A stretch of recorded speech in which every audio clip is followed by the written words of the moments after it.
The question then becomes, how does that impact America or the role of Iran in this? They said we're going to cause an earthquake for Israel. What comes next? Because it could be World War III.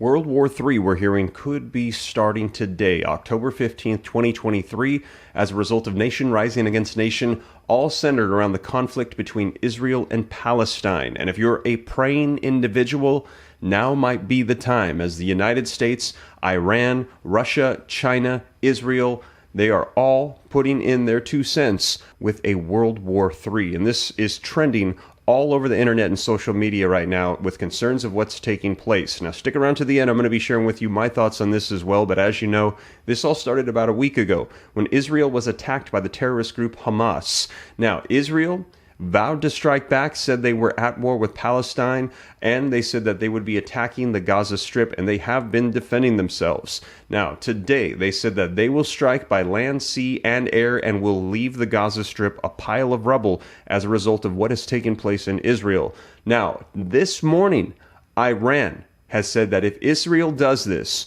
that there will be a huge earthquake in Israel as a result of Iran striking Israel. Now, today I'm going to be sharing with you video footage that just came out an hour ago from the United States' response and stance on this, as they're saying they will defend Israel. Now, in addition to that, reports coming out that China and Russia are saying that the United States needs to watch who they defend, as they're also saying they could get involved in different wars as well, and we potentially could be looking at a World War III, as I mentioned, trending all over the internet and social media right now as growing concern takes place with nation rising against nation today, October 15th, 2023. Now, I'm going to be sharing with you the latest video footage, like I said, so you can see it for yourself, and I know this is not what anybody wants to hear. However, if you appreciate the updates, keeping you up to speed on everything taking place, don't forget, smash the like button for me, just helps out with the algorithm, takes a second, and if you want to stay up to date on everything that's going on, hit the subscribe button, turn on the notification bell.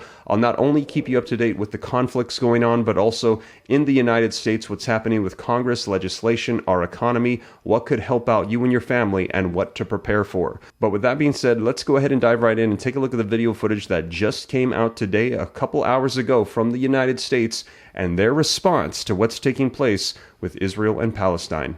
Joining us now, Arkansas Republican Senator Tom Cotton, a Republican who serves on the Senate Intelligence Committee. Senator, welcome back. Let's start with this conversation about U.S. boots on the ground. You heard Admiral Kirby say not ruling anything in or out, but you've called for special operators to go in. We have specially trained warriors in the Army and the Navy whose main mission is to rescue American hostages wherever they may be. Of course, those decisions have to be made based on the intelligence and the facts on the ground, but it should never be ruled out that American soldiers will save American lives. This is the worst attack on Jews since the Holocaust, but it's also one of the worst terrorist attacks on the American people in recent times as well. We now have 29 Americans killed, and at latest reporting, 14 who are unaccounted for. So if there is an opportunity for America's elite warriors to save American citizens, that's the responsibility of our government. It's not the responsibility of the government of Israel. So we're all now still trying to make sense of this. I don't think we can. Hamas operates in a way that, well, I don't know if this is just about sheer terror, if it was just trying to take Jewish lives or what it was. But there's one opinion piece over the New York Times has this theory, perhaps because Hamas knew that Israel would then respond by inflicting even more suffering on Gazans in ways that would make Hamas more popular. Do you worry that what's happening now will lend credence to the argument that Hamas makes to disaffected young people, that Israel is the oppressor, that it needs to be wiped out? No, Shannon. Hamas has dedicated the destruction of Israel as a nation and the death of the Jewish people. That's in their charter. Israel has inflicted no suffering on Gaza. Hamas is responsible for the suffering in Gaza. They've been in charge there for 16 years. They didn't have to spend the billions of dollars they get from countries like Iran on things like tunnels and missiles. They could have spent it on water and power plants. Hamas is their sole responsibility for any suffering the people of Gaza have already had, or for any civilian casualties in Gaza, because Hamas intentionally uses women and children and the elderly for human shields. And if you don't want your hospitals or your schools or your mosque bombed, you shouldn't use them for military purposes. But you know the images that we're going to get. They're going to say this is Israel. They are carpet bombing and blanketing the Gaza Strip in a way that leaves, first of all, food and water cut off, a humanitarian crisis and destruction there. Shannon, as far as I'm concerned, Israel can bounce the rubble in Gaza. Anything that happens in Gaza is the responsibility of Hamas. Hamas killed women and children in Israel last weekend. If women and children die in Gaza, it will be because Hamas is using them as human shields, because they're not currently allowing them to evacuate, as Israel has asked them to do so. Gaza is the responsibility of Hamas.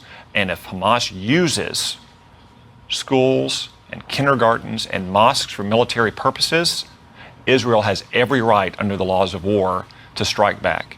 And it is Hamas that's committing war crimes by using those civilians to create the imagery to try to put pressure on the Biden administration to cave, to not do what President Biden says he's going to do in Ukraine, which is to back them for as long as it takes. If we can back Ukraine for as long as it takes, surely we can back Israel for as long as it takes. So I want to talk about this issue of Iran. Obviously, they have supported these groups, whether there's a direct link here or not. The administration is still not willing to say. But one of your colleagues in the Senate had this to say earlier in the week about us potentially going directly after Iran. Here's Senator Graham. If you escalate the war by urging Hezbollah to attack Israel in the north, if Hamas kills one American and Israeli hostage, we're going to blow up your oil refineries and put you out of business. It is now time to take the war to the Ayatollah's backyard. Do you agree? Do you think that's an unnecessary provocation that could turn this into a regional or even world war? Well, first off, it's the Obama-Biden policy that has emboldened Iran now going back more than a decade, giving them hundreds of billions of dollars in sanctions relief. And I have to say the arguments from John Kirby now are so unpersuasive and so disingenuous to be offered only in bad faith. Everybody knows that Iran got $6 billion in ransom. And as you said, Shannon, that $6 billion freed up $6 billion that otherwise would have gone to other purposes. They got $10 billion of payments through Iraq that this administration approved. They got over $40 billion of relief in just refusal to enforce to the max the oil sanctions on Iran. So this administration has emboldened Iran time and time again. Now, the immediate objective has to be the recovery of American and Israeli citizens, if we can find those hostages, and then the total destruction of Hamas. Not just as a terror group, but as a governing entity and a social movement. Now, if Iran tries to escalate, but either directly or using Hezbollah, they need to understand that severe consequences will follow, not just from Israel, but from the United States as well. Look, Hamas would not exist as a military entity without Iran. Soon Hamas won't exist, and Iran needs to decide if it wants to follow in Hamas's footsteps. Would those be military responses or consequences from the U.S.? Nothing should be off the table. And Iran and Hezbollah should understand that we have two carrier strike groups in the region for a reason. And we are not going to sit by and let Iran and its cat's paws like Hamas and Hezbollah try to destroy Israel as a nation. We will strike back forcefully. We will protect our interests. This administration needs to conduct a complete reversal of its Iran policy. Again, John Kirby talked about our responses to attacks on our troops. The Secretary of Defense said under questioning from me earlier this year that Iran has attacked our troops directly or through its proxies more than 80 times. We've only hit back 4 or 5 times. There's little wonder why Iran is so emboldened when this administration is so hesitant to hold it to account. I want to ask you about former President Trump. This week he took a number of swipes at Prime Minister Netanyahu, who's in the middle of a war now.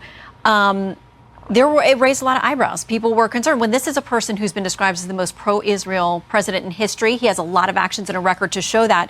Were you surprised by his take in the words of calling Hezbollah, quote, very smart, not that he supports them, but giving them any kind of accolades in the middle of this? Well, he's since said that he stands firmly with Israel and with the prime minister. I understand they've had some personal disagreements, but when you're in the middle of a war, obviously personal disagreements between heads of states pale in comparison to the national interest.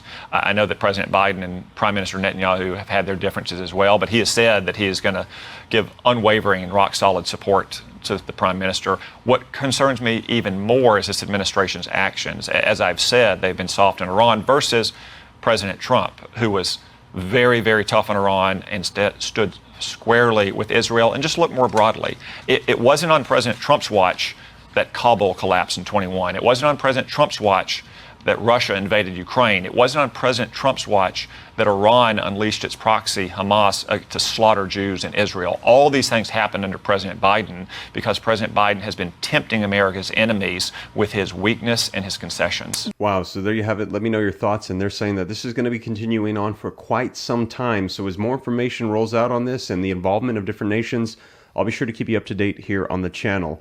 And I would recommend, as I said, if you're a praying individual, you do so right now for the United States, for Israel, for all the nations, to see if there's some way for us to come to a conclusion to this conflict and that innocent lives do not have to be lost. And that also those that are causing these issues, that they will be put to an end, which is the terrorist group Hamas. But with that being said, you guys, thank you so much for joining me, and please check out these videos next to get more updates about what's taking place not only around the world, but here in the United States that could be helping out you and your family. But again, thank you so much for joining me, and I'll catch you in the next one. Take care. God bless. This is Steve.